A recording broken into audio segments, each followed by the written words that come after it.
We are seeing history being made before our very eyes. Vivid 11-2K.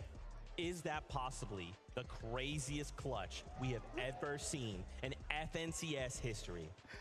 Stakes on the line, right? Like, it may not be like one of the, I don't know, like the craziest ones we've ever seen, but you have to take everything into account. On the stage, lights are on, fans are cheering. They're both first and second place. Peterbot's a solo, and he's just ice cold in the clutch. Levin, we can never count him out. How?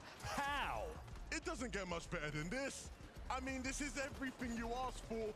When Poyo goes down, you're looking at Peterbot going, surely he doesn't clutch again. We just saw one of the best clutches we've seen from him all year. And then with Quezy and Thomas in the lobby, they are just bossing it. It looks like if anybody else is in the lobby other than those two, it's a clear win for them. But for them to come blow to blow at the end there, Vivid, oh my goodness. This script is nuts. You're welcome. You're welcome. There's no way. How would we have ever known? How would we know? And it's like in those moments, right? Top 25, you always kind of wish like the first and second team kind of go head to head. In a manner like this, though, where really Peterbot should not have been able to pull this off. Back against the wall, look at the materials, look at all, and yet he takes down Thomas, and then it's just a 1v1, and it comes down to angles? What are these angles, Vivid? I don't know. Like, Peterbot's tracking is incredible. He just seems to always find the shot first, immediately build afterwards. Just, he's got like, what, 25 HP right there? Just takes no damage from Quezy at all. It is just insane. I mean, thank you to those guys for making this the competition of ages, really. Yeah. I mean, a lot of people came into today thinking it wasn't going to be close. They were going to run away with it, myself included. Yeah. But these guys have put up a championship winning performance, and you look at individuals, of course, Peter talking a bit of smack there, right, when he's saying he wishes he was happy it was Quezy instead of Thomas. But when you look at how Thomas has been playing, understandably so, Thomas has been absolutely on it all throughout the day. The shots he's been hitting has been so clutch. Oh man, I wonder how they're feeling after that, right? They would have expected to win that. Do they even like? They probably don't even know what's going on. They're gonna watch this back and be like, he did what from where as a who? I mean, Quezy and Thomas are just going up against. I mean, you chatted with him, Levin, right? The words that were coming out of Quezy's mouth yesterday, he was like, "How do we beat that?" I mean, he's making it look possible, at least, right? And yeah. And that was one of the things even he emphasized yesterday. He felt like it almost wasn't possible. Gosh. But clearly is this here. When they start going up and you're like, oh my god, they're just gonna wipe everyone out of the lobby at this point. Thomas drops down to try to take Booger out, and it's so unfortunate there that Peterbot is just lurking about in the bottom of the zone. I mean, in so many other situations, if you rewind that game, you rewind that end game, they win it more often than not, you'd reckon. Yeah. But fine margins. It comes down to the angles. Hey, just listen to the crowd roar. Literally in that moment, everyone is losing their minds. This is still a close game, okay? Because I do want to call out here, Quezy and Thomas, they got 12 eliminations that game, right? So it's still, if Peterbot and Poyo go down early, Quezy Thomas could still win. I have a question, though. At the beginning of the show, Adam was talking with Quezy and Thomas HD, and he said, listen, if it comes to that, going into game 12, could we see and relive that invitational moment? What did Quezy say? Quezy basically mentioned that if the gap between second and third place was enough, right? Enough to go ahead and justify, like, oh, listen, if we have a bad game 12, we get 0 points, we're still going to get second, then we're going for it. We're running it back from Invitational. We're landing on Peterbot and Poyo 11. What does that kind of make you feel? You think they're going to do it or what? I mean, the gap is there. You look at Peterbot and Poyo, and I know they've had some hiccups in the earlier games of the day, but you can't count on them going down early, right? That isn't just how these games have played out for the most part. And so if you really want to win, you want to take home that championship like we know Quezy and Thomas do, there is one play that can guarantee you that championship, and that is landing on them, taking the raft away from them, and winning out the game. That's way too scary, though. Are we really saying we think they're going to commit to a raft? There's already duos there, and you know for those other duos are thinking we've got to slow them down. This could be an all-out fight at the raft. I wouldn't be able to do it. I wouldn't be able to make the call. Like, could you imagine being Quezy or Thomas? Who's making that call? How do you make that call? I mean, it's so tough. I mean, Quezy, I would assume, would be the one to make that call, but it's so much more complicated than that, right? Because even if you do land there and you take them down at the raft, there's other teams there, like you guys have mentioned. Yeah. What happens if one of these other teams, imagine a world where they take them down, right? Quezy and Thomas manage to land on them, take them down, and then Frex or someone else in the POI goes, hold on a minute, and starts running out. They pop over. You know what I mean? Like, it's risky business. It's different from Invitational. Camy and Setty, when Quezy and Veno landed on those guys, they were landing at an uncontested POI, right? So there was room for it to happen.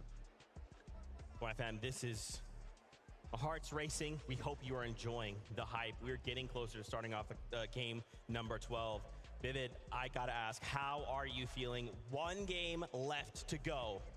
Only one emotion rushing through my body right now, and that is excitement. We're, what, 25 minutes away from watching that trophy up there get hoisted by our global championships. One more game separates us and that. Levin, how are you feeling, man? Zeke, you want to know how I'm feeling? You want to know how I'm feeling? Yeah. I'm feeling like it all comes down to this. One more game remaining, legacies on the line. I think back to moments. This game's all about moments. Fortnite's about moments. I think back to the World Cup, the young Argentinian king fighting to push his family's life over, fighting for his destiny. I think back to even earlier yesterday, Swizzy, all the adversity he's faced, fighting up against the best duo in the world, Peter and Poyo in a 1v2. He did it. I think back to the Invitational 2022. Quezy, Veno against Setty and Camy to win it all. This game is about moments. Fort Worth, are you ready for a moment? Nah. Fort Worth, I said, are you ready? This is that moment. This is their moment. Game number 12 starts now.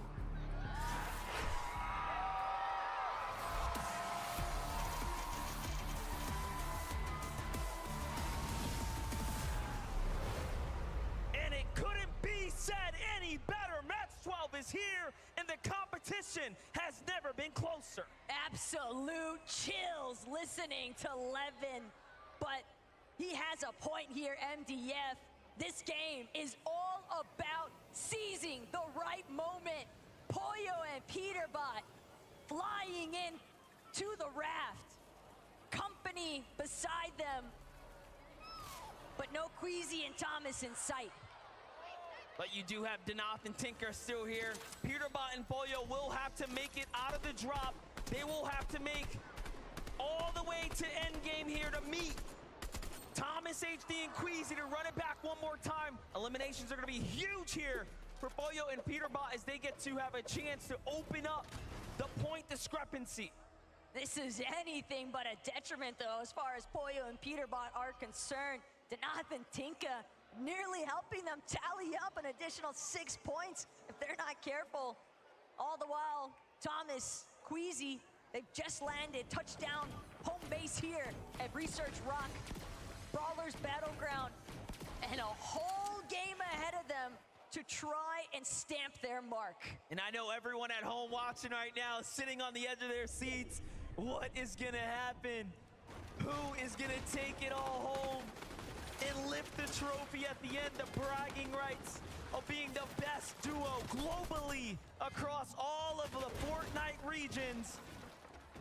Kovacs and Huddy still have so much to fight for as well, given that their podium finish is up on the line here. Let's not forget, third place is still a huge jump up in prizing and bragging. But for Kovacs and Huddy, they've been fighting this team every single game of the weekend so far. They've been relatively successful, but this is the last chance now. neither side willing to budge, but for Sky and Skrull, they seem to be on the receiving end for the most part. Huddy, Kovacs trying to close in. They know just how injured they actually are, but Kovacs a little bit too ambitious. Sky, Skrull, they're gonna find the first knock. It's exclusively up to Huddy to keep that podium finish alive. It's not over yet though. Huddy is way too healthy, and they recognize that this can go either way. Given how consistent he's been, beautiful tag right there onto one duo. Can he get the second? Surely he can, but the damage has been done, and he's forced onto the back foot, starting to run out of mats now. Armor wall comes out. Things are looking really dicey now for Huddy. There's only so many ways that Huddy could actually choose to escape from this current position, however, and Skrull recognizes that fact. Skrull's gonna find that final elimination. Huddy and Kovacs have had a phenomenal run, but it's cut short. Poyo, Peterbot doing the same currently to Trashian threats. And now, there's no friends in sight. Everyone at the raft must go. Peterbot and Poyo need more points, and they want to start opening up the gap here. Trashian's gonna be the first to fall now. That final elimination having been established there for Poyo and Peterbot. We've got a moment to take a quick listen in with some of our teams. Wait for the cameras, I'm gonna mark craft, yeah? I just know the streams are going like, is Quezy gonna do it? Is he gonna do it? Alright, bro. Let's get it. Fist bump, bro. Fist bump, man. Give me a fist bump, bro. Don't leave me hanging. He thought about it. He tried to bait us. But no, you know, I do respect the fact Quezy and Thomas HD and their ability to stick to their guns, not be pressured into a decision that can throw their entire opportunity away. They've known that Peterbot and Poyo have not played perfectly today. However, when Peter has been online, when Poyo has been online, it is just incredible to witness clearly the clutches that he's put down today have proven just that. Even when Poyo hasn't been there, the level of support that he's been able to provide for Peterbot and just fully trusting in his teammate, Peter, to clutch up every single time without fail. That is a huge amount of pressure rested upon Peterbot's shoulders, and yet he plays as if there's nothing weighing him down in the slightest. What's really interesting about Peterbot and Poyo as well, the way they're playing right now, they're not taking any chances. Anything that moves is getting shot. You saw there, even clicks off in the they're hitting everyone back. They're gonna want 1,000 feet between them. And of course the trophy for now, but Ping and Wax here on the other side have been flying their way up the standings, truly earning their mark, making their mark here on the Globals stage. This is the grand finals, match 12 action happening right now. Yuma is gonna get his tournament cut short now. Wax has to clutch it up, but no! Rise has a different story on hand here. Gotta be careful now. Damage has definitely already been done though by Wax and Ping. Even if Rise manages to overcome this 1 versus 2 scenario, without his duo, he's gonna have to make a play for the reboot ban, and that's gonna cost him so much time. Wax, Ping though, they've got other things in mind, and that's continuing their streak here in the final hour. 2 eliminations already, a third party closing in. They've got ample amounts of shield though. What they really need is more white heals and an opportunity to disengage, most importantly of all. Honestly, from Wax, that was an incredible angle to counter the ramp that was thrown in the box right there. Quick thinking, swift action. It's gonna allow them to win that fight right there. Tinka has to be careful. They may have won an OCE championship, but here on the global stage, everyone is on equal footing. Things slow down for a moment. Other teams lurking nearby, listening, watching. Brazil, OCE. You never know who's gonna jump in first. Chicho and Trulix though, they're just sticking to what's tried and true. Surge base up, scour the entire area, and apply pressure onto the teams down in Doomsday. Keep in mind, that's likely going to be Epic Whale, Muzz, Ritual one more time, having to deal with Trulex and Chicho's affairs, but Chicho, Trulex, definitely trying to be wary. A couple of shots found their way from the flank positions, and despite how high up they've managed to build these surge bases, you could still be vulnerable when you got these open edits. No shots returning just yet, though. Everyone almost in position for good reason. Sphinx and Dukes on the other side, playing the Storm right now, trying to, of course, secure what they can here. What a performance from Dukes this weekend here. Again, flying straight up to the top, not really looking back after making the top 5.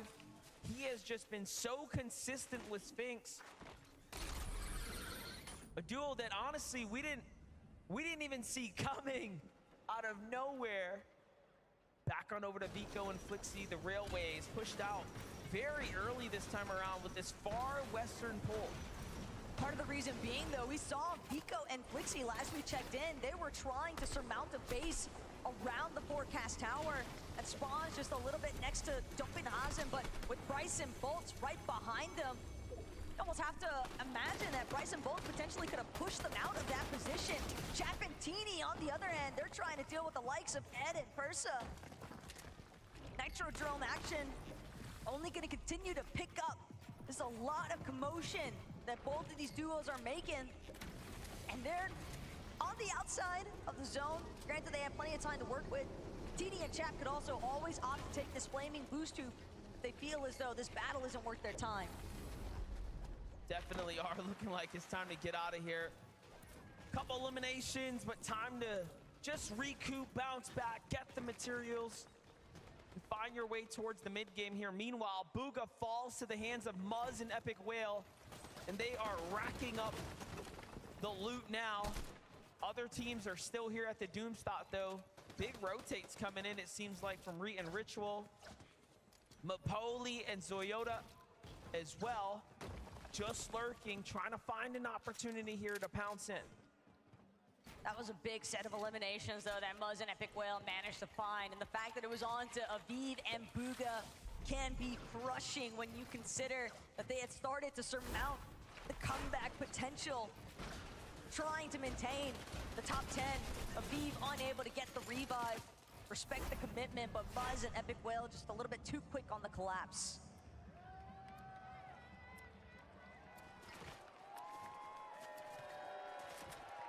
Here, the crowd cheering as Thomas HD and Quezy come into view one more time.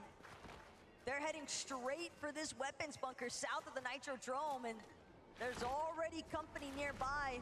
So instead, they might opt to pivot, take this flaming boost tube instead, Flowberry Fizz, and it's a fast rotate.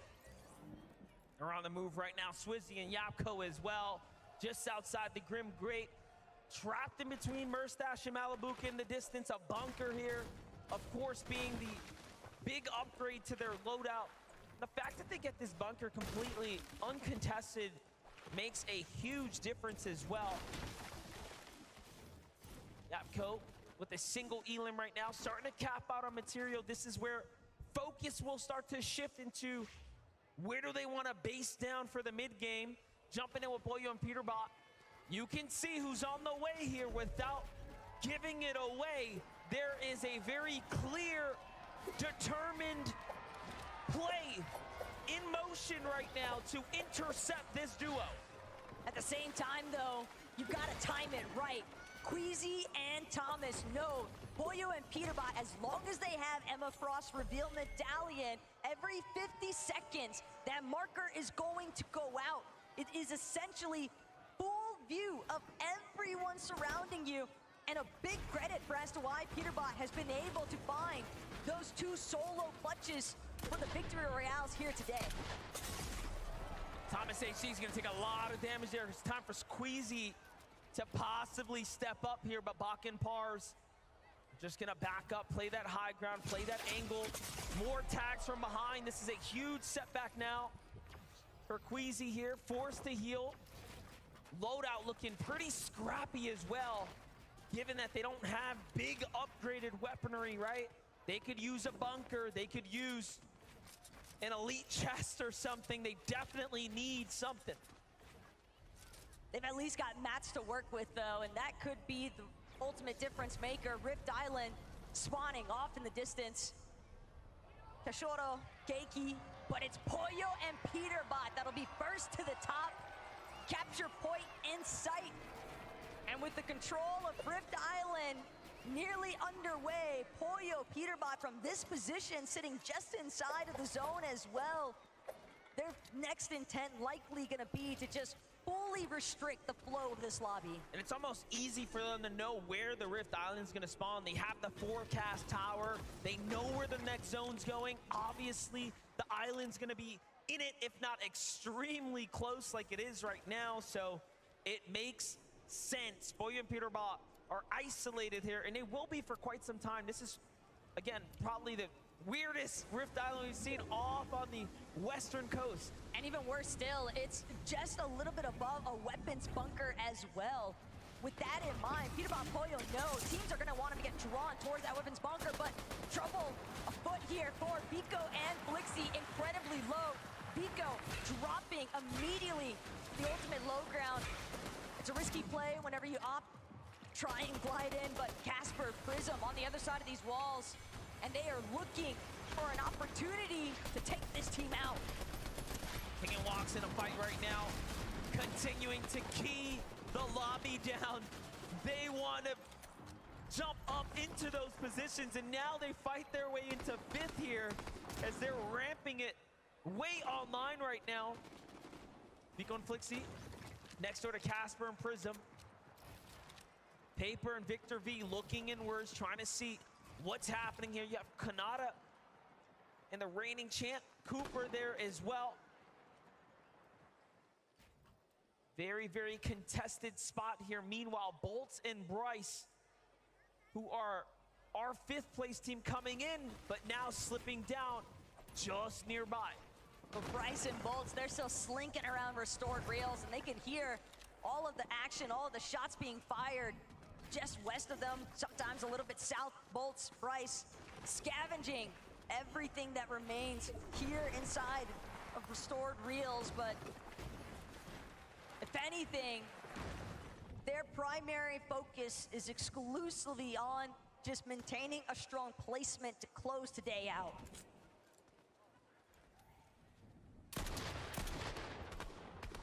Great tags from Chicho. Every time we've jumped in, he is just on it with Trulex here. They have played very, very well. It's that 3rd place spot is what is open for them right now. To pop this Flowberry Fizz and get their rotate going now. Of course, have the dashes, given that it's right on top of the Grim Gate. And all things considering, if the zone ends on the Grim Gate, that will be a factor in its own to take into account for an end game. Well, don't count it out just yet, because we're seeing that river of sticks get further and further into the heart of these zones. Clicks Veno caught up currently with Malabuka and Mustache. From one side of the map to the next, though, Mustache, Malabuka know that they're gonna need some elimination points as well. They lost a lot of their footing they had after the conclusion of day 1. Day 2, just too many threats, too many times of falling victim. The power of Oceana, Alex, and Worthy. And now Thomas HD, Quezy, they've managed to work their way from that sticky situation of dealing with Pars and Baka at the ship-it station, but still more trouble afoot here because they are fully aware of the fact that this current Surge base is not empty. It looks like they're looking to gear back up to take the fight again because they have to here. Quezy scarily leaving himself available and open, trying to tempt others to jump in. Meanwhile, Baka and Pars are gonna bring it down and then go for the catch. This could be everything here. Thomas takes a lot of damage. Quezy is hurt as well. The lobby sees what's happening here, and a desperate spray of builds starts to come out to try to keep them alive. No armored walls. This is the worst we've seen their loot. They went for a risky maneuver really early on for what looked like an attempt to intercept Peterbot and Poyo's pathing, but now instead they find themselves caught in the crosshairs, 2 below the damage threshold. Seemingly the first time it feels like this weekend that we've seen this duo truly struggle with their surge management, but just like that, Thomas, HD, Quezy, they find a moment of relief, a chance to breathe here, regenerate their shields as much as possible. But the situation continues to remain dire here for Vico, as he's a solo, no Flixie. Lot of our top 3 right now in desperate situations for Vico here. What can you do? He's only 47 damage above the threshold. The damage needed starting to rack up here. He knows it, we know it. And now he moves. Goes back to where his teammate was fallen. Trying to get a little heal off here. And he is missing every opportunity to rotate. Thomas HD, Quezy have to go for a fight here. But no! They get caught and taken down! And just like that, the tournament run for Thomas HD and Quezy come to a close. Poyo and Peterbot effectively survived long enough to be your global champions. Poyo and Peterbot, they're not even taking a moment to celebrate. It is all business as usual for these two. They want to leave it out with a bang. They're trying to find this last victory royale. Peterbot called it yesterday in interviews on socials. I will get 3 victory royales on the day. Peterbot's dancing in the box. He knows what just happened. He knows they have done enough. They died. Come on. Yeah. Both of them. Come on. Come on, bro. Let's go, baby. Let me look. He knows. They know. Poyo can't even hide the smile. What? You know, you got to think about it. Every single major this year, they have been at the podium top, including the back-to-back coming out of the majors, and then to win the in-person event for the global competition. The interviews that were racked up across all of the competitors here pointed in one direction, and that's to Peterbot, that's to Poyo. And they are still showing up in the last game, and they'll very likely win this at this point. Peterbot is an undisputed best player in the world currently, alongside his duo Poyo. They're still making sure to deal with the lobby as needed. Ping floating in the water here, but Peterbot and Poyo, second in Major 1. And then the hat trick to conclude the year, first place every single time. What more could you ask for? And he's got some of the most victories pulled here on the grand final stage. Just keeping it so close as well. Nothing of a perfect performance by any means, but just so far ahead of the rest. Clearly, he's a cut above the competition, but for others, there's still a lot to fight for here as second and third are now out of the game.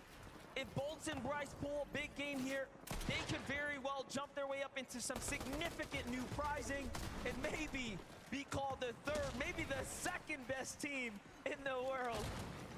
They're not the only ones seeking it out either. You've got to keep in mind Trulix and Chicho, Wax and Ping. Also, Spinks and Dukes. They had a little bit of a slippage, but everyone is still within striking range, depending on who actually closes out. Lobby number 12, Bolts with the elimination from afar. It's going to be Baka that falls. Pars now a victim of the surge damage takes as well as the focus of the lobby, and he's taken out. Bolt's on the move right now, looking to secure that loot. Nicely done for him, but they are barely holding on right now. The surge should turn offline here shortly. However, they still want to find damage just to give them that peace of mind. Meanwhile, Clix is still up, trying to navigate this game. So there's a lot at works here. Bolt's looking around, Bryce looking around. What opportunities are available here? Not many. The problem is how chaotic these final few moments are about to become. Everyone's got access to this river of sticks. next to restored reels, the underworld dashes coming into effect.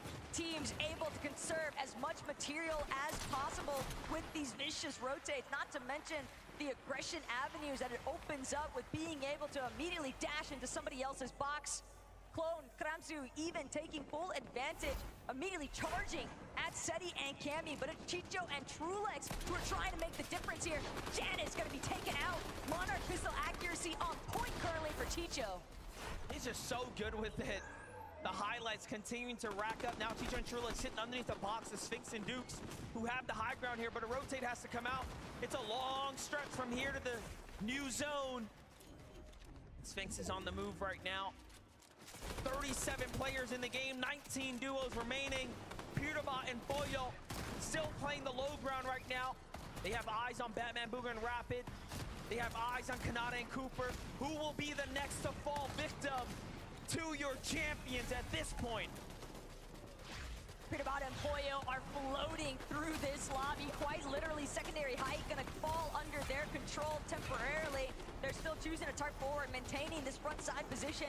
They haven't challenged height just yet, but that scan bound to go out soon enough. They know Shadow Virgo directly underneath them. Bryce Bolts now trying to collapse into the same layers, but they realize it's Poyo, it's Peterbot underneath us. We've got to escape. They can't stick around him for too much longer, or it'll be disastrous. And what a storybook finish for Peterbot and Poyo 2. They used to be the kings of Grim Gate, let's not forget it. They play very well with the underworld dashes at their disposal. Bolt and Bryce up against Phaser and King now. They are very, very weak. However, the Surge is online, and they're taking a lot of damage here. And Bryce and Bolts fall now. Walks, Ping, Trulex, Chicho, bound to have smiles from cheek to cheek, but the job's not finished. They've got to keep powering through. Same could be said here for Poyo and Peterbot. They've already secured the global championship, but they don't even care. They still want more. Still makes you wonder how much harder everyone will need to work. They want to win this one and take it from Peterbot and Poyo, because look at what they're doing. They want to close out in strong fashion, and Brazilian duo up top of Ed and Persa are standing in their way, and Poyo wants nothing to do with it.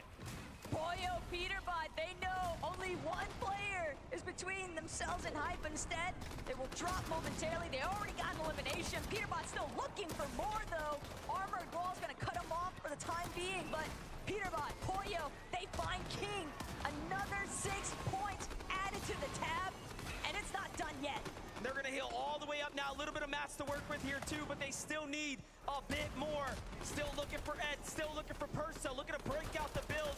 And I think they're up top, but no. They have everything to themselves now, but no material to work with. Batman, Booga, and Rapid, they can tell up ahead. Teams pressuring onto their ceilings, but again, Teeny, Jap, has already fallen, and Teeny just trying to do what he can to navigate the chaos. He sees Rapid go down. He wants to make his way to the body loop, but he's not going to be able to scurry any longer. Immediately taken out by Poyo nonetheless. Peterbot finds Teeny all the while. Virgo next to fall. And Trulex, Chicho just doing what they can to survive. And look at who jumps down once again. Peterbot, Poyo finding all these angles onto everyone. Meanwhile, Chicho lurking on the low ground takes out the immediate competition, securing their 3rd place. Peterbot, though, wants to win here. He's looking to take it from Reet. Claps back with a huge shot. Things have to slow down now. Poyo comes up to support his teammate. The scan comes out. They know where everyone's at. The med kit is there as well. Poyo, the perfect partner in crime for what is unfolding here right now. And just a couple of duels left. They don't have a lot of HP. Poyo looking to show them what he is made of. Poyo and Peterbot have had so much time now to recuperate what they lost as far as health is concerned. Peterbot's already got one knock on to Trulex. It's just Chicho standing between them at this point. And Peterbot finds his 3rd victory royale on the day, but most importantly of all, a global championship.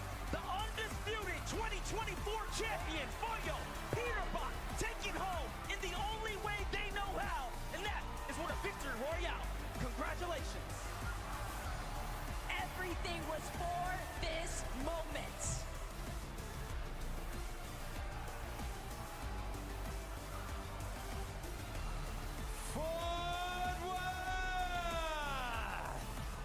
would you please give it everything you've got for the FNCS Global Champions 2024, Peterbot and Poyo!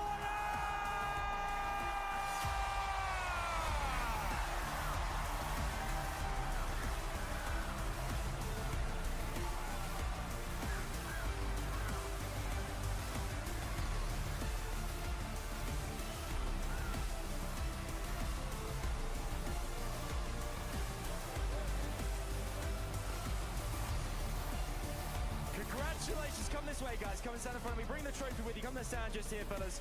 Bring that trophy because it is very much all yours. Wow, you've done it. The Global Champions Fort Worth! Peterbot, I'm gonna come to you first.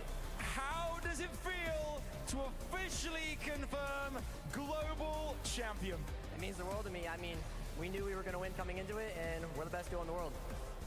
Poyo, the trophy is yours. It has been an incredible year. Tell us exactly what's going through your mind right now as well.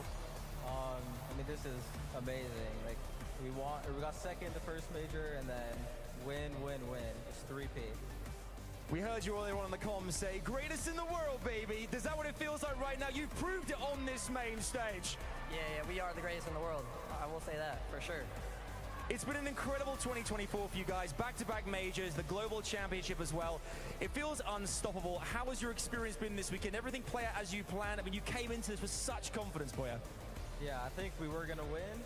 Like, the first few games at the start of this day didn't go as like planned, but it ended up working in the end. I'm going to ask as well here, you were really pushed to the limits there. You came in strong today. Bit more difficult, but you managed to ride through what the experience of this year and those major titles as well. That's really what feels like got you here as well, to confirm officially greatest in the world. 3P. We got a 3P now. I'm going to ask one last time as well, for you guys, Poyo, what do you want to say to the fans out there? I mean, Fort Worth, make some noise one more time. The fans there, everyone watching at home. Anything you want to say to them down the camera right now, just say, what do you feel? You and Peterbot right here. Thank you for everyone being here. My family's here as well. Thank you to them. Thank you for being here. Peterbot. Same for me. One more time, Fort Worth, would you please put your hands together and give it up for your FNCS Global Champions 2024, Peterbot and Poyo!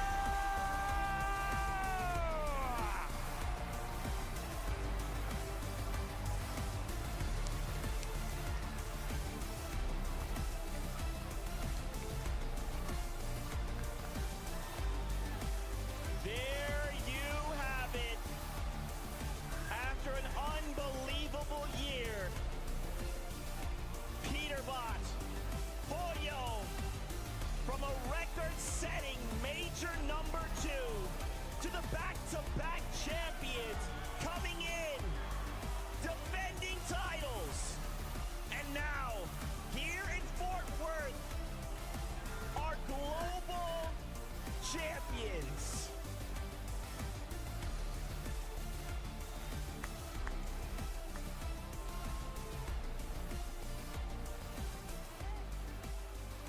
Gentlemen, take a deep breath. I don't need a deep breath. You don't need a deep breath. I love it. Guys, I want you to just bask in that for a moment. You've done it. You set an unbelievable record in Major 2. You back-to-back in Major 3. And then you take it that one step further. A global championship title. Oh, bro, let's go, dude. Poyo, you said you're here with your family. How does it feel, man, to know you're a global champion? You've worked so hard all year long. Your family is here. NA is here with you. Fort Worth is here with you. Dig deep, tell me, how does it feel? Feels amazing. I mean, last year I didn't do like as good as I wanted, so now winning, it feels even better. And then with the fans, my family being here, makes it even better. Peterbot, same question, brother. Dig deep, let me know, how's it feeling? I mean, I have like 20 family members in the crowd right now. Let's go. Feels the world, you know what I'm saying? Awesome stuff, guys. Listen, It's hard because you guys have broken records throughout the entirety of the year, almost every single one that has ever existed. You guys got second, first. Now you went on the international stage. I guess the question for me is, are your eyes or your goals set on anything else? Like, have you done it all? Do you want to go further? Do you want to just keep winning? Where are we going? I mean, you can only just keep winning. Peter? Yeah, I'm not gonna lie. I think we're gonna win 3 out of 3 next year, and win the globals next year too. Wow. Imagine that. Imagine that. Look, Poyo, you burst onto the scene last year. I remember you were trying out with Booga. Everyone said, who's this kid? Poyo, where's he come from? NA West, what on earth is going on?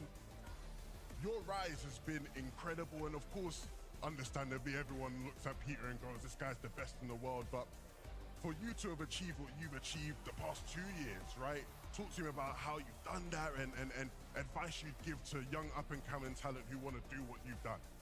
Yeah, so I got a good teammate, Sphinx. We ended up getting 3rd, 5th. We got a coach that really helped us.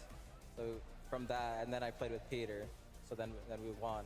So to the people like out there that want to play, just play, just play every day, and then just watch people, watch pros, watch your mistakes as well. Guys, I want you to take a moment here. I just want you to just look around this stadium. Look at all of these fans standing up for you guys. They are here with you in this moment. You have created a moment in FNCS history that we'll remember forever.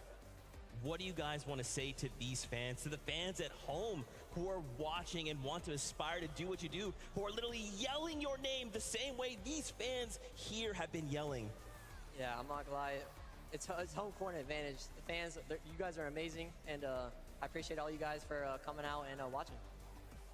Poyo? Same thing. Absolutely fantastic. Fort Worth, one more time, give it up for your global champions!